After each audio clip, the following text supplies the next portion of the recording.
जय श्री राम, जय श्री राम, जय श्री राम। आप सुन रहे हैं लोक में राम। बाबा गोस्वामी तुलसीदास जी संतों की बात करते हुए आगे कहते हैं, वस्तुतः यह जो चौपाई है आगे की आने वाली है, 4 चौपाइयाँ जब मिलती हैं तब उसका अर्थ निकल पाता है कि बाल्मीकि नारद घट जोनी, निज निज मुख निकहे निज होनी, जलचर थलचर नभचर नाना, जे जड़ चेतन जीव जहाना, मति की रति गति भूति भलाई, जब जेहि जतन जहाँ जेहि पाई, सो जानब सतसंग प्रभाव, लोकहु भेद नया न पाओ।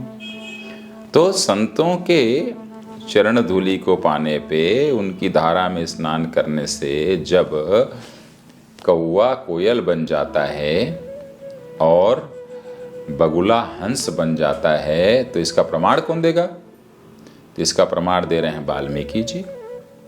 वाल्मीकि जी मरा मरा मरा कहते कहते राम राम हो गया और रामायण लिख दिए।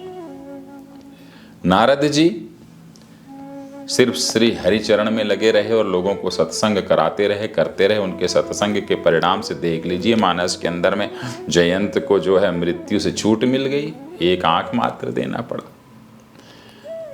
वही नारद जो हैं क्या क्या नहीं किए,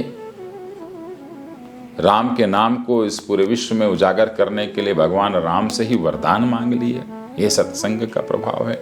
घट जोनी, घट समुद्र को जिन्होंने अपने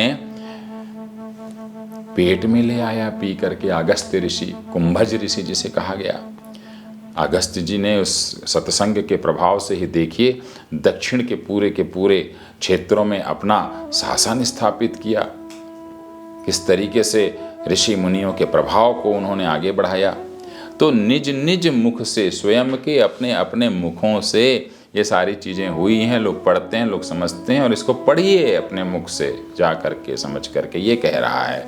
और जलचर थलचर नभचर नाना, चाहे जल में रहने वाले प्राणी हो, थल में रहने वाले प्राणी हो, आसमान में रहने वाले प्राणी हो, अर्थात जितने भी चेतन प्राणी हैं, जीव प्राणी हैं इस जगत में हैं, वो जहाँ भी हो, जैसे भी हो, जिस परिस्थिति में भी हो, जितनी बुद्धि हो, जितनी कीर्ति सद्गति उसको यदि प्राप्त करना है, यदि भलाई उसको प्राप्त करना है, तो ये मान के चलिए कि सत्संग की महिमा से इनकार यदि करेगा तो आगे नहीं बढ़ पाएगा। अर्थात वेद हो अथवा लोक हो, वेद अर्थात ईश्वर स्वयं राम हो, अथवा राम जी का बनाया हुआ ये जो लोक है, देखिए कितना महीन अर्थ है इसके अंदर।